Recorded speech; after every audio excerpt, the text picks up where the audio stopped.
Hey folks, Larson Halleck here, and I know that those of you who read my website, and you all should be reading my website, will say that you've already talked about this in a text article. And yes, I have. But we're going to keep restating it until I get that sweet, sweet clickbait money. Anyway, sex and its interesting, particularly American permutations have been in the news a lot in recent days. In particular amongst the alternative media. Of course, everybody with a pulse has heard about Harvey Weinstein and his Hollywood cohorts using that age-old casting couch while hypocritically stumping for Hillary Clinton and claiming to empower women through contrived ass-kicking women in tight pants movies. Beyond that, renegade non-social justice warrior nerds like myself, and I do still consider myself a nerd to an extent, were unanimously amused in the schadenfreude manner when humorless social justice schoolmarms like Joss Whedon were outed for their rampant infidelity, or the ongoing tally of anti-gamergators and feminist allies, quote-unquote, that have been caught sexually harassing, abusing, or occasionally even raping m'lady that they were supposed to be valiantly defending. And let's not forget the classic examples of this unusual little phenomenon. While we can all point and laugh at this,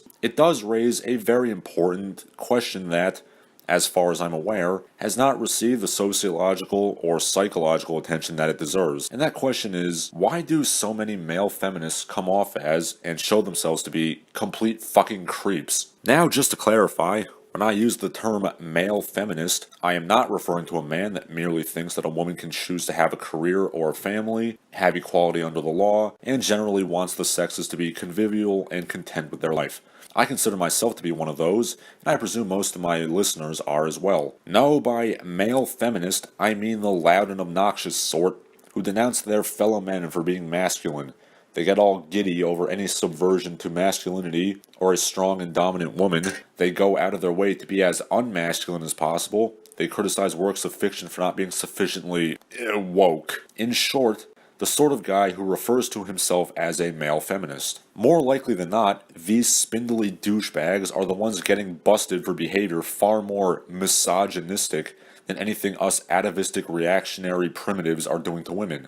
But why? I feel that my unique position as something of a former leftist who might have gone down that route had I had a few more bad days might shine a little light on things. Now bear in mind this is just a theory. Imagine that you were a child like me, and probably most of these male feminist clods, smarter than most of your peers, but also shy, wimpy, and bookish. You probably grew up watching a lot of movies and cartoons and playing a lot of video games. You were too shy to talk to girls made of flesh and bone, but you were surrounded by idealized, impossibly beautiful and pure damsels in the various media you consumed, as well as cartoonishly dark, seductive, and licentious bad girls in that same media. Thus, the first foundational stone is laid in the crumbling edifice that is the male feminist psyche, the good old Madonna whore complex. Now, this is not to take the SJW, women should be realistic but also perfect malarkey. Media is based on exaggeration and idealization after all. Rather, the lack of real-life female interaction is the problem here. It's the fact that that's the only exposure you have to women is the problem. The portrayal of men in action movies and video games is also a problem, as most things intended for kids and adolescents tend to be pretty black and white in terms of morality, which has some adverse effects when combined with a nerd's daily experiences of getting beat up and wedgied after school. In the mind of the misfit, the bullies are Sauron, are Ganondorf, are Lex Luthor, and the oppressed nerd is of course the hero. So in addition to the Madonna horror complex, there's a bit of a hero complex as well. Puberty comes and the nerd is now substantially hornier and still miserable, because now his unpopularity includes not having sex, in addition to being bullied and mocked. Said nerd has probably moved on to more adult, more sexual forms of nerd media. Conan, Elric of Melniboné, Dune, etc. And this, combined with his raging hormones, makes him crave sex, but of course he can't have it because, in his mind, Chad Thundercock is bogarting it from him. So there's a little bit of entitlement as well. Knowing that he can't possibly compete with Chad on his terms, and still having an idealized concept of womanhood, he decides to forego the whole masculinity thing, spitting in the face of the dude bros, and embracing womanhood. The feminist girls in school tolerate his supplicant non-offensiveness more than no other woman ever has in his life, and if their agenda goes through, he'll have his final revenge on the cool kids. And He might even get in bed with one of his new cohorts because unlike Stacy and her merry slut brigade, the feminist girls see how good he is, damn it. Now does that sound ridiculous to you? Bear in mind that until I was about 15 or so, I literally could not conceive of any way to speak to a girl that didn't involve me saving her from armed robbery. So many young men do unfortunately think like this. I personally had that weird video game induced rescue the princess Madonna whore thing, and yeah, I despised chads and dude bros. I, of course, changed my ways when I got into fitness and the school of hard knocks of learning how to attract women in college, but let's pretend that I didn't. Let's follow our nerd into his adulthood. Still sexually frustrated because his feminist friends have inevitably been passing him up for sex in favor of those Neanderthals they're supposed to hate, he's starting to resent women, keeping hold of his idealized concept of femininity, mainly out of habit, and because the alternative, admitting that the dude bros were right, is so much worse to him.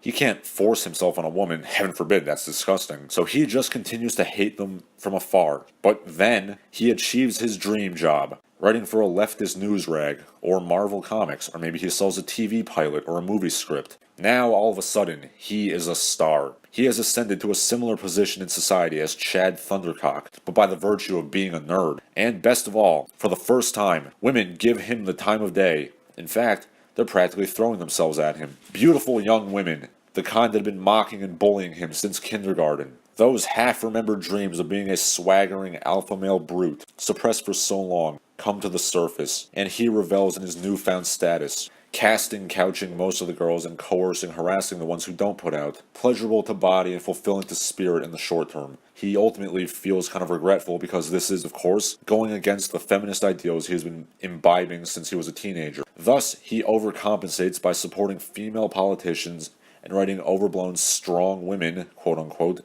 into his work. The cycle of cognitive dissonance and mental instability continues until it all comes crashing down, as we've seen recently. Now, this was, of course, just a theory, I reiterate, based on observation of the objective unattractiveness of most male feminists, their behavior, and my own experience as a rage-filled teenage nerd and involuntary celibate. As it is, it seems plausible if nothing else, and I predict that as the sexual situation in the West remains dysfunctional, you're going to expect a lot more of this beta male rage. And it's not, for the most part, going to be the explosive, violent Mark Lepine type. Instead, it will be this sort of duplicitous rank hypocrisy from powerful beta males, to use that oxymoronic phrase. And if you think that this is just the words of some misogynistic, crank, overly macho writer, keep in mind that many women are starting to learn that male feminists tend to be pretty terrible people all around, and likely many more will in the future.